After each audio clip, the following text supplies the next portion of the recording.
Okay, then let's move it. Let's go over this.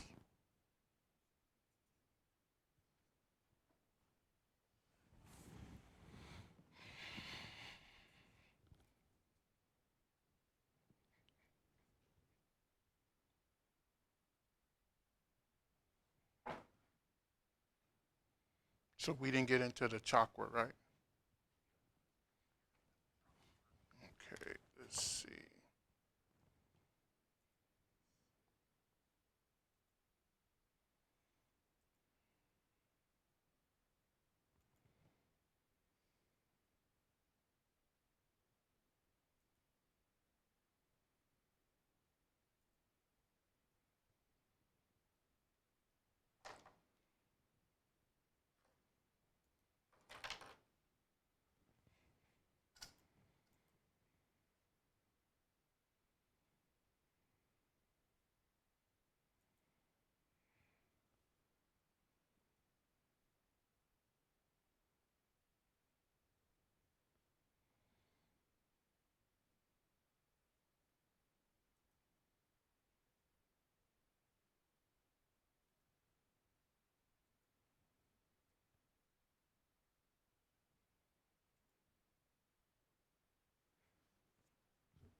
Computer's restarting.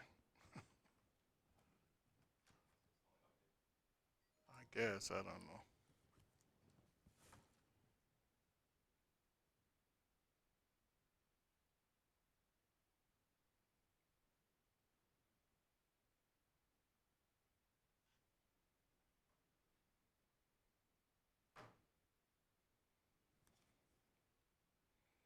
Okay. Uh,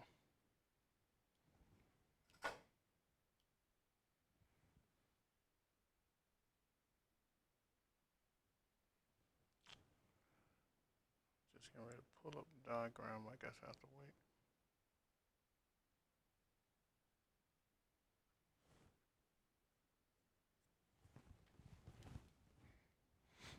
Okay, let's go. I guess I have to talk it through.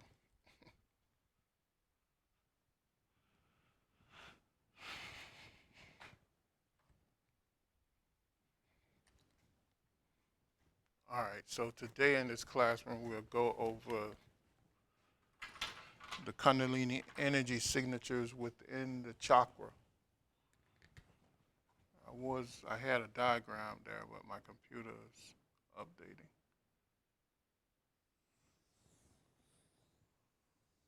So most chakras are pictured as some type of vortex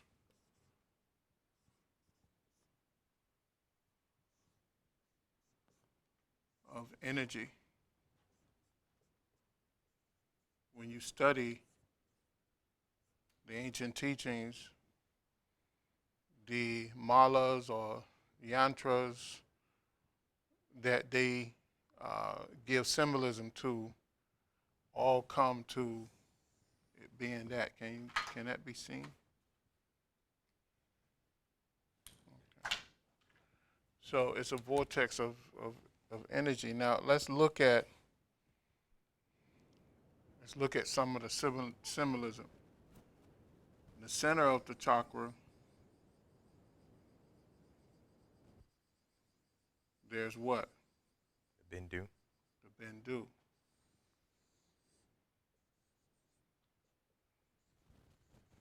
And what is a Bindu? The spiritual germ. It's the Yeah. point of connection to the absolute spirit. Yeah. So they class a Bindu in ancient religious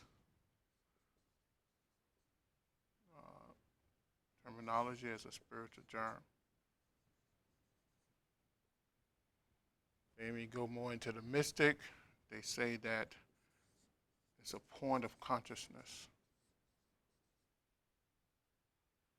right? Mhm. And as you go more into it, it describes it as a compaction of what? Anybody remember? Of Shakti.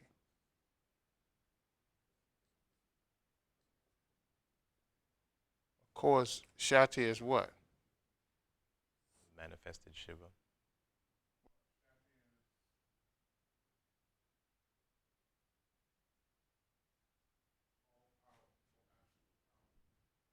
Right? What's wrong? It cut out for a second. It's back now.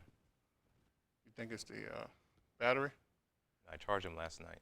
Okay, so that's what in the Bindu, that's what the Bindu is known as too. Now, as you go on, they further describe the Bindu as the what? As the point of what? All Knowledge space. knowledge space.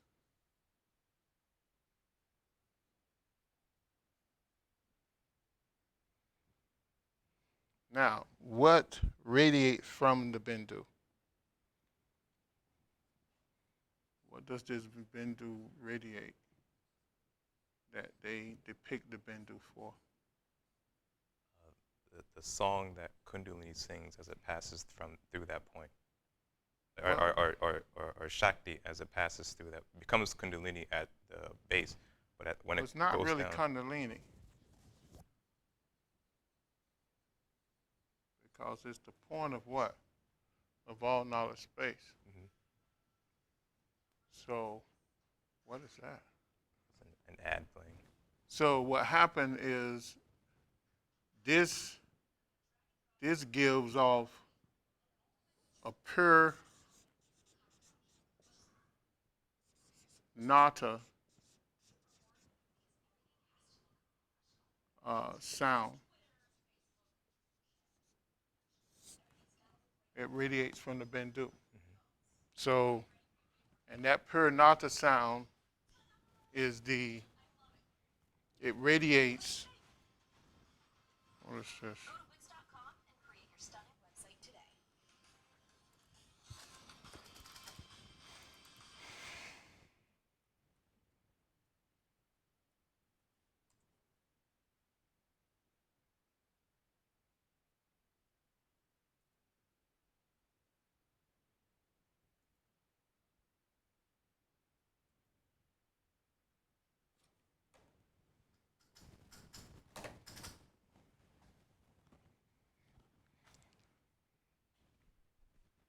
So you have the chakra. This is a symbol of the chakra. And within the chakra, you have the Bindu. And then you have the subtle, soundless sound. The soundless sound that radiates from the Bindu.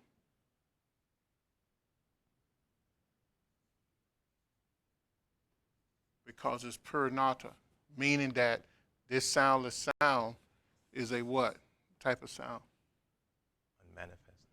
It's a creative sound, soundless sound.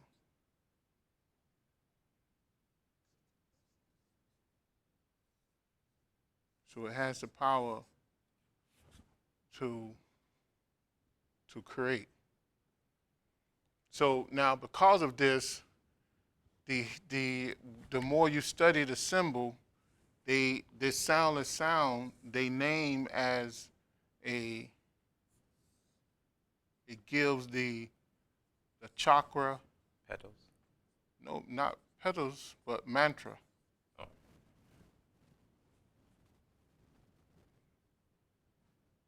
And from that comes the petals. Remember? So when as a soundless sound come out, it creates what's called the petals of the chakra.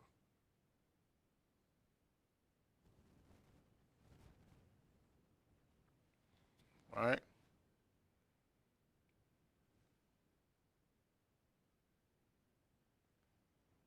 So when it creates the petals of the chakra, these petals are the entry and exit point of what? The nadis. Of the nadis, right? So as the nadis move through the chakra, it moves through the petals. It comes in and it goes back in. It comes out and in of the here, and we call this the nadi knot of the chakra. Those are the nadi knots. They're also called the petals. Okay? Do the nadis ever actually come in contact with the bindu, or just get close to it? No, not that we know about. No. The nadis don't. The nadis, when the nadis are concentrated into Sushumna, right? That's when it comes close to the bindu.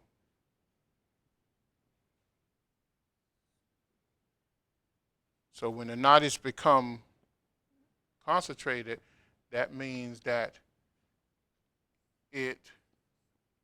that Ida and Pingala travels in the same direction, right? They are connected as one, and that's the only time that they can enter Sushumna, and that's the only time that they come close to this great compaction force called that radiates the soundless sound of God. Okay. So also in these in this also in this wave of energy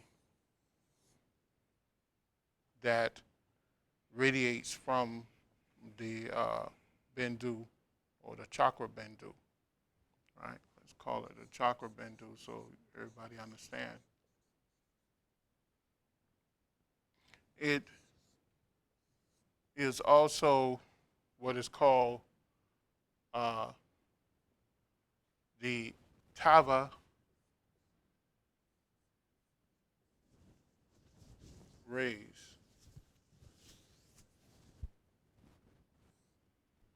Right? And the Tava rays enter this or come in this solar system. Where does the Tava rays come from? The sun. They come from the sun.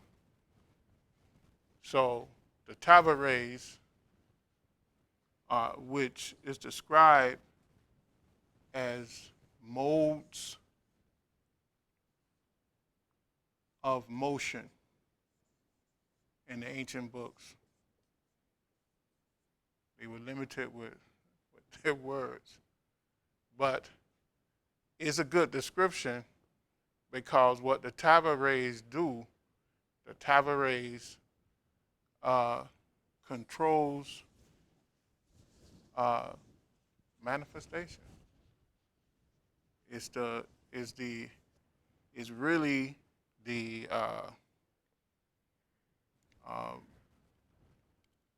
great solar energy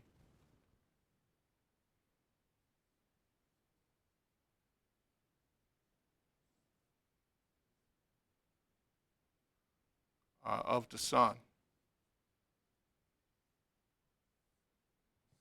And in ancient times, they depicted this as 360 tablet rays.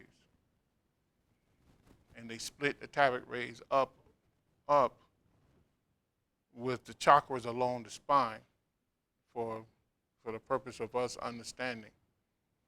And the tablet rays is the thing that makes solidified matter possible on all realms of existence. So the tablet rays, in a sense, control the nata energy, right?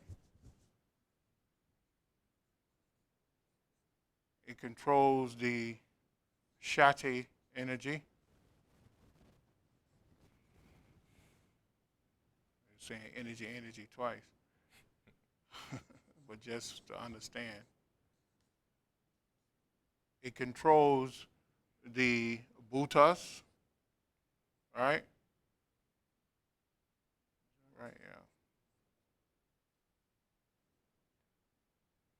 yeah. Which is the bhutas is the cosmic elements of the universe.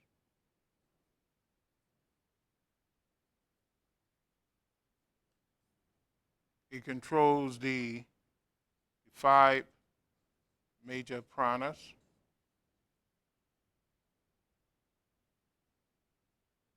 I'm not putting this in any kind of order. And it controls chitta, which is mind.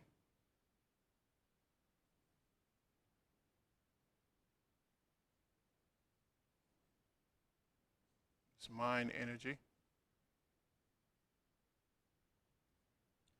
Right? It controls all these energies, right? When you look at all these energies, there's a lot of energies. I'm just mentioning some of them. And all of these energies subdivide into something else. And that's why they call it the modes of motion, because each one of these energies take on a particular pattern in order to help create manifestation. And all of this is facilitated through the chakras. Now we got to understand the word chakra is more than just a vortex. We relate it to to our use and understanding of it, a vortex of energy. But because of this tablet rays, it helps facilitate the realms of existence. Okay?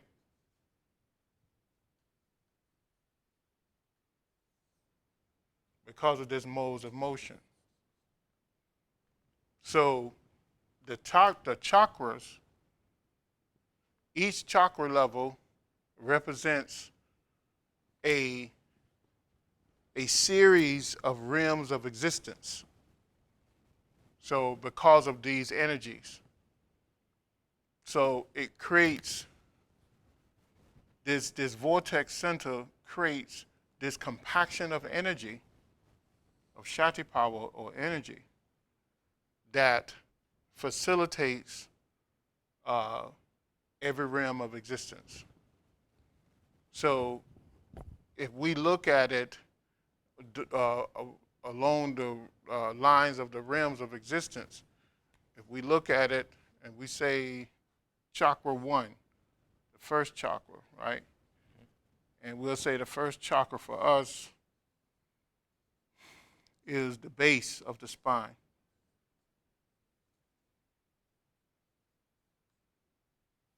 Now, when you go into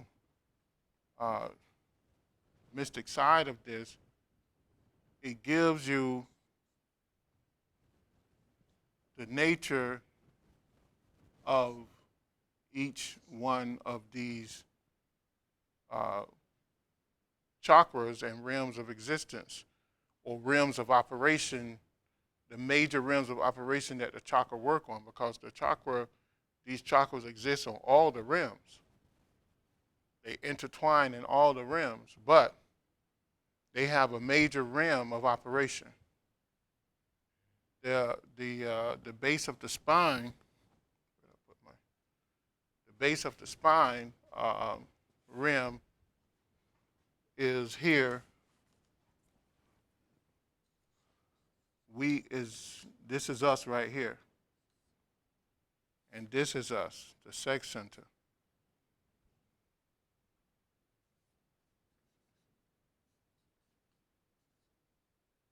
Right?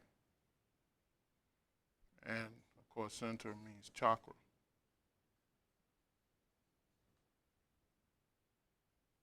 And this is us too. Some of us who can at times achieve clear thought.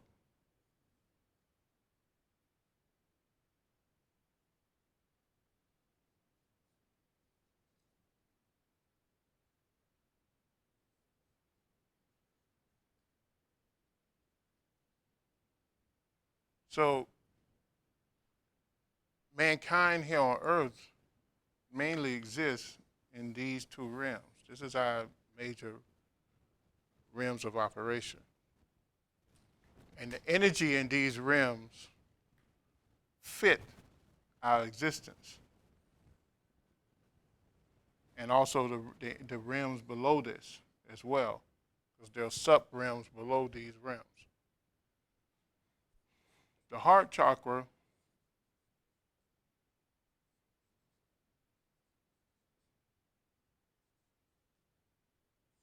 the throat chakra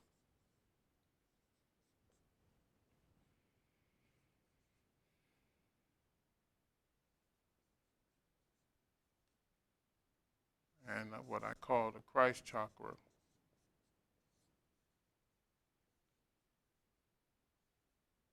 And the crown chakra.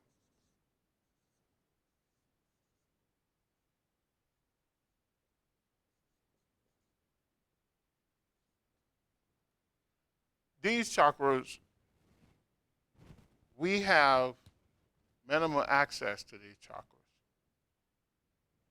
And of course, we use them here. If we don't use them, we cannot exist here. But we have minimum access to them. These energies, the energies that radiate at this level, move so fast that it's hard for us to harness, to control. And it takes lifetimes in order to reach the level to be able to control it. A lot of people, they get into yoga and they think that they are looking through the Christ Center or whatever, but they're not. And they think that they can control the Christ, but they're not. At this level, at the Christ chakra level, you are an avatar. You are conscious 24 hours a day. You can move through any realm of this earth with ease. You can leave this earth, or you can take time and ascend and vacate this world and go to another world. And that's according to ancient teachings. So, the throat chakra is a highly advanced chakra because until you get to this chakra, you are severely limited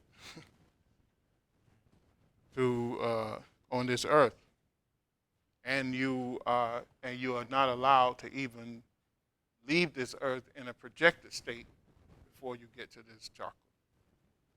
So the energies at this level, according to some mystics, move 4 million times the speed of light. 4 million times the speed of light. So it is far. It takes a lot in order to control these energies. Although we live by the grace of these energies. And then it lets you know how far man fell, because before uh, before mankind mankind as we know came to this earth, the Adamic man, or the Brahmic man, the Adamic man who was here before us, they operated at this level for their base of the spine. So, and then when we came here, we fell down to here and had to operate from this level. So it shows a great difference. So the modes of motion that correspond to each chakra, Mm-hmm. basically humanity being at the first three, it's saying that our body and consciousness are designed to operate within those modes of motion. Yes. Yes. So that's why as we go further, we need an ascendant body or a new body in order to operate at those higher modes of motion. Right. And at that point, you are aware of multiple realms of existence. Now, some of us are aware of multiple realms of existence here, but that's after many, many years of practice and lifetimes of developing ourselves, that we become aware. But at these levels, especially at this level, you are conscious. You're absolutely conscious of what's going on. Right? Could modes of motion also be called karma, or the laws of motion? Well, it follows a pattern of karma. It follows a pattern of karma. As you know, that the signature of the energy has to do with chitta, right? Right. Now, when man come into contact with this chitta energy, you know what happens, right? Contaminated, becomes manas. Yeah. The mystics and Theosophicals, they move from calling it the chitta energy to the manas energy. Why? Because it has been influenced karmically by man. So it takes on a particular pattern. This is like a domino effect. So that it is trying to reach an equilibrium point in order to find the right balance again. All right? And then when you look at it, at this level, what are we told? We're told that the Shakti power, which is all of this and more, is split up. And it takes on a negative quality and a positive quality, but going in separate directions. So there's no balance. And that could be described as the manas effect to this life energy. All right. Okay. Mm-hmm. So now we have to spend multiple in Sanskrit terms, multiple what? Samsaras, turns of the wheel. right? In order to correct it. Meaning that we have to be reborn over and over and over again through a series of correct actions, right actions, in order to try to correct that. So the chakra is a vortex of energy, but it's also our state of consciousness. and it takes this energy and based on our state of consciousness and the actions that come from our consciousness is where that chakra energy is, or the karmic pattern of your aura. Because all of this works within the aura. All of it works within the aura. Let me see if my computer came back up.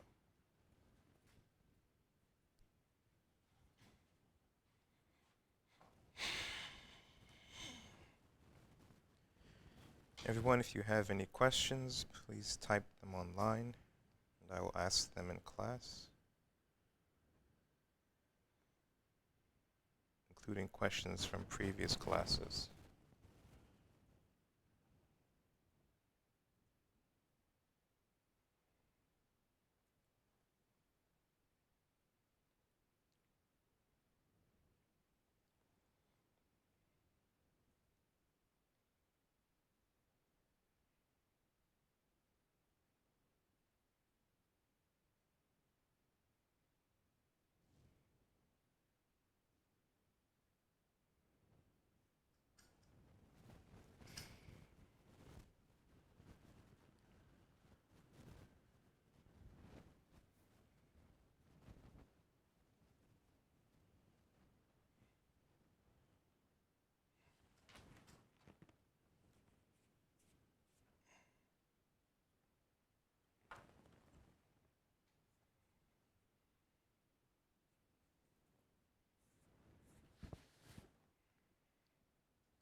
Okay, this is, I see a couple diagrams we used in the past that we can use here.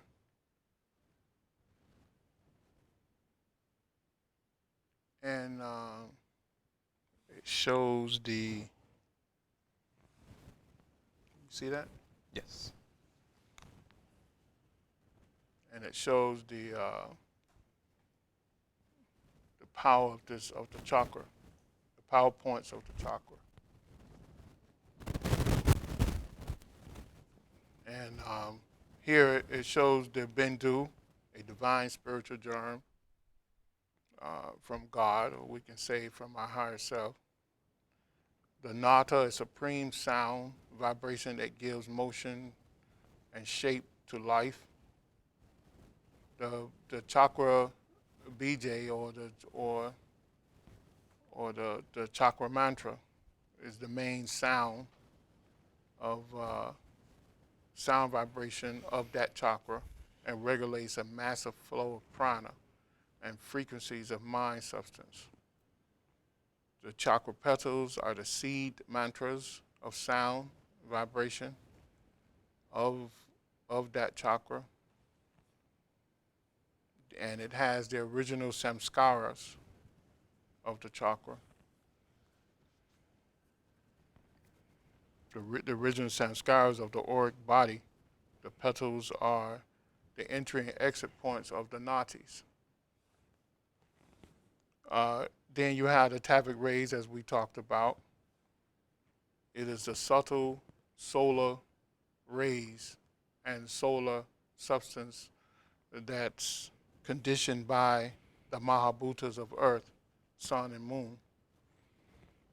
Then you have the Mahabhutas, the etheric cosmic elements of the universe, the subtle building blocks. Then you have the 5 major pranas. Each chakra has a subtle flow of energy that has centralized its main operation there in order to balance the other pranas and mind substance. Then you have the chakra malas, which the shapes and power of signatures of the particular chakras. You have the realm of existence. The chakras are actual portals, the subtle realms of existence. Each chakra is a doorway to several dozen or more realms related to the energy and mental configuration. And then you have the Kundalini. The Kundalini, the dormant, subtle Shakti power located at the base of the spine, the chakra, and spread throughout the body as mental and vital forces disguised as consciousness.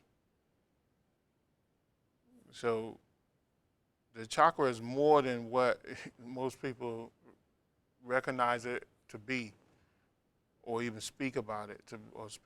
So it's something that it's a vortex of energy, and scientists today are realizing they're proving this. They're proving this to be that when you have a vortex of energy, that vortex of energy now they call it can create a wormhole in order to move you from one distance to the next really quick, you know. And the ancient mystics have been saying that for thousands of years. For thousands of years, they've been saying that. So it's interesting that once again they come into the same conclusion that we had for thousands of years.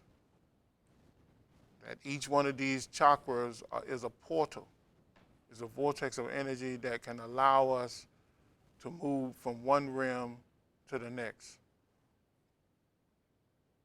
So, Someone had a question go ahead. about realms. Mm-hmm. Sort of.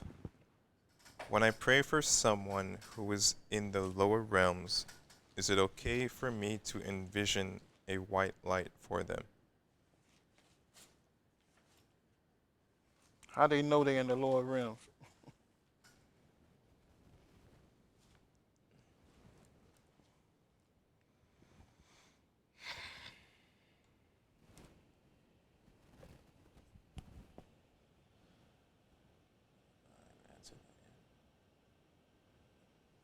Another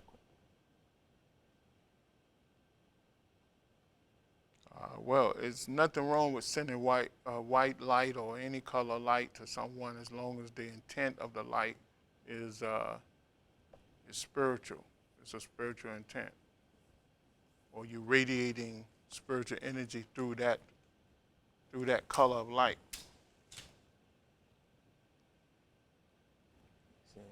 because I believe they were bad on earth.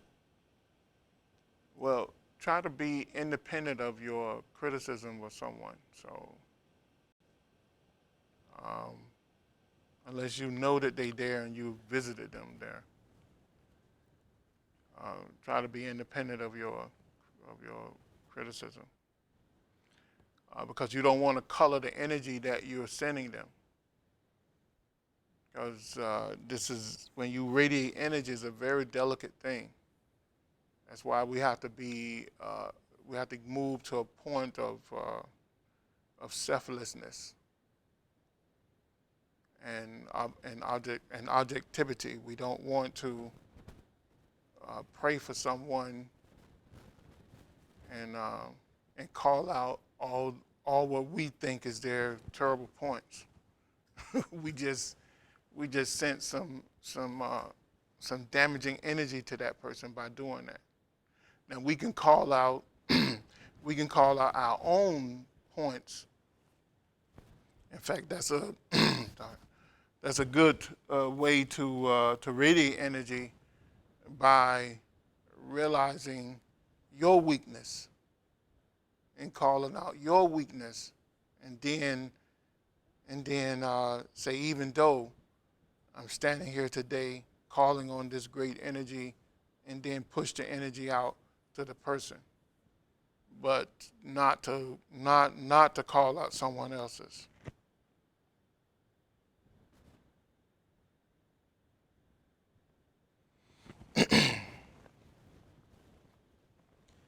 What are your thoughts on co-solargy? What? Co-solargy. Lisa, I don't know what that is. Can you explain what that is? I don't even know if I'm saying it right. What are your thoughts?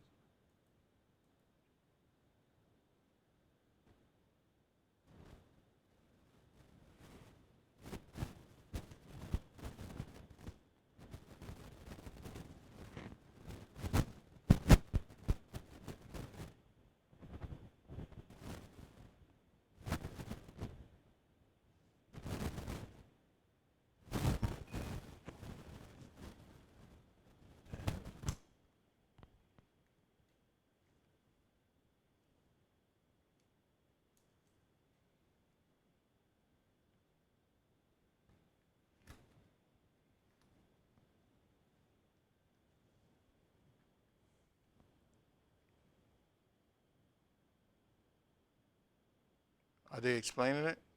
Says she thinks it's a form of sun energy manipulation that begins with sun gazing. Don't gaze at the sun unless you want to go blind. Yeah, that's a old mystic yogic practice. Um, um, I think a lot of people take it literal. I don't know if gazing at the sun is a thing that you should do. You can go blind from that. But you can visualize the sun if you want to. And and you can praise it from that point. Um, but yeah, I think a lot of people get that wrong. I think you got to go back to some of the well-known yogi teachings and get the correct method, and I'm sure they can explain it to you. Um,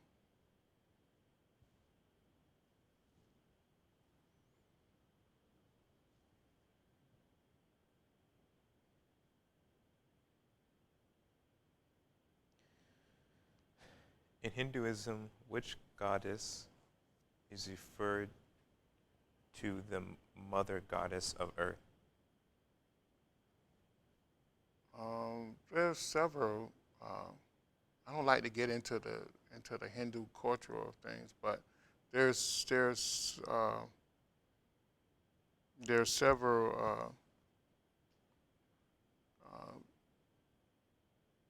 symbolisms or statues or whatever, but that does that.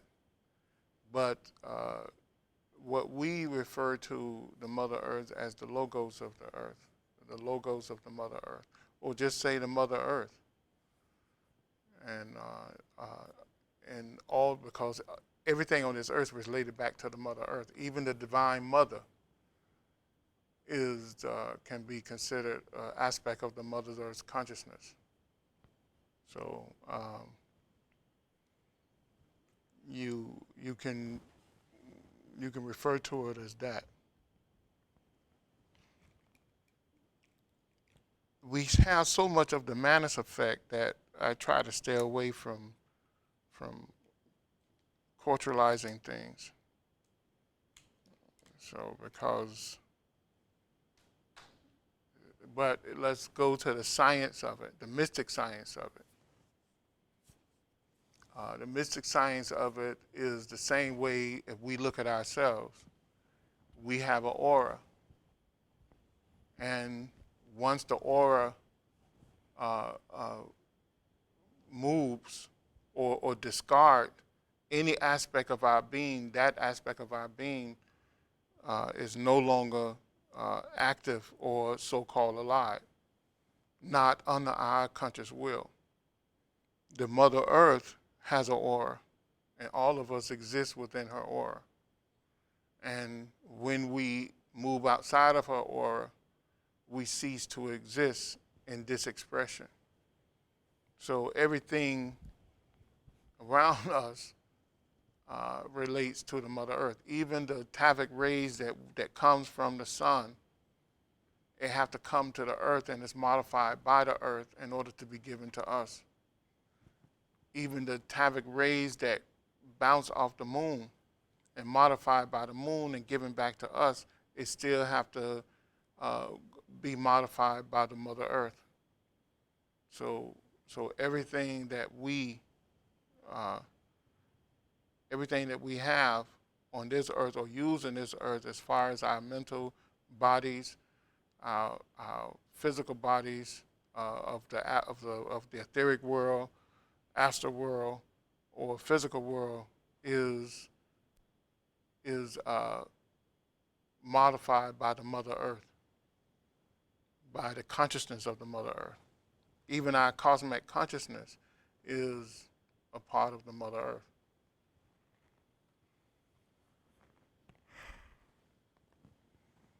So, How many times should I pray to the Mother Earth? as many times as you can.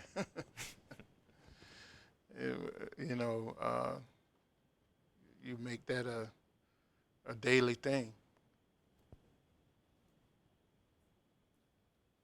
So let's go back to this. Let's see, not this one.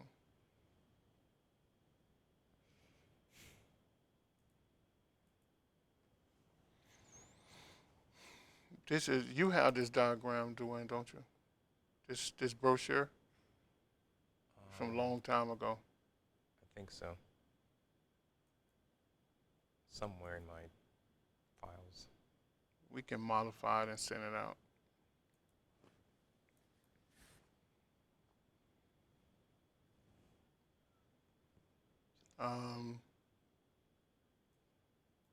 It's getting too late to go into it. What time? How long have we been going? Been going for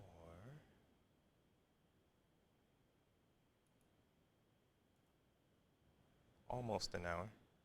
Okay.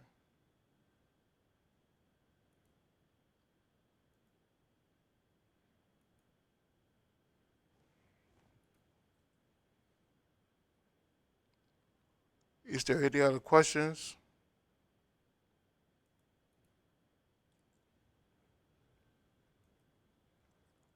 Next week we can go through, The PowerPoint. maybe we can go through the PowerPoint.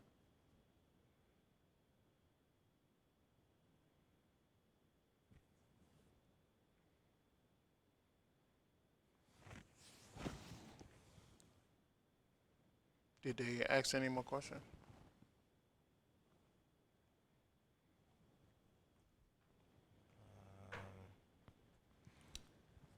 Not yet. Okay. And those people who wrote me and I didn't get back to them, I've been really, really busy on several projects, so I haven't had time to respond. I noticed I got a lot of questions from around the world, so I will be responding in days to come. I think that's it. Next week we'll go into the PowerPoint. Did we go into the census yet? Did we go into the sense organs and the senses yet?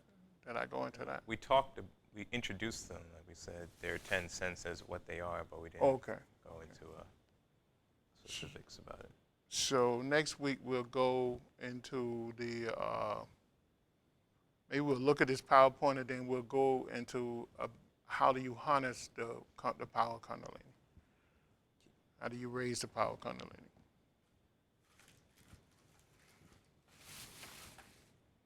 All right, so let's go ahead and close out. If there's no more questions. For those of you in the South Florida, Miami area. Next week we have class, but for the 2 weeks in June after that, I will be out of town. So if you want to still attend class, you have to come in person, or we may postpone class for 2 weeks. It depends on the response we get.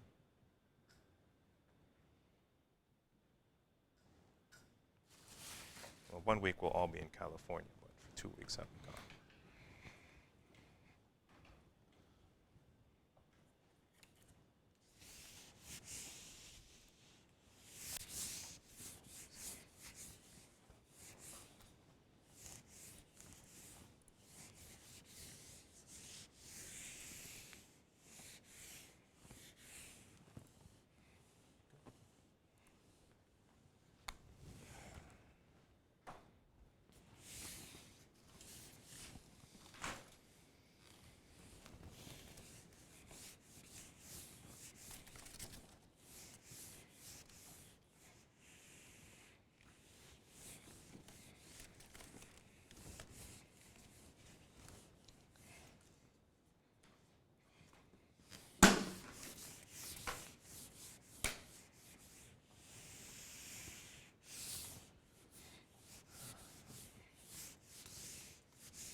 Close out with a prayer. Somebody else had a question? Loretta, this class will be available, if not this Monday, then next week Monday online. I shouldn't have any major edits to make to it, so it should be up by Monday.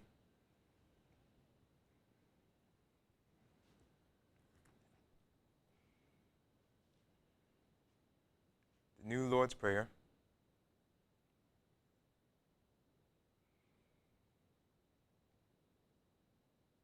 O divine and wondrous Spirit, O everlasting Lord of hosts, send forth now through me thy great and lasting power.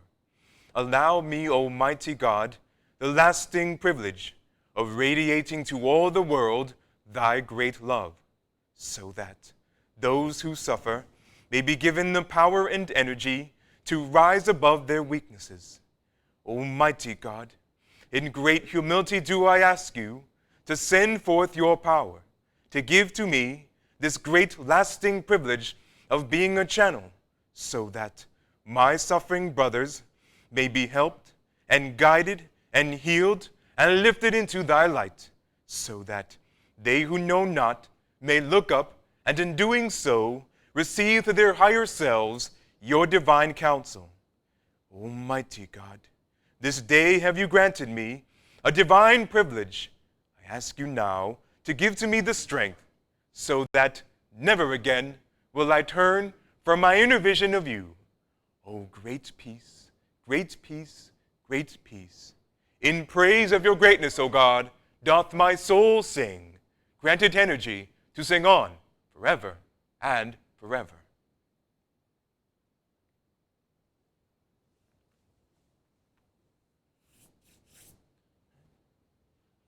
Thank you for watching. We'll see you next week.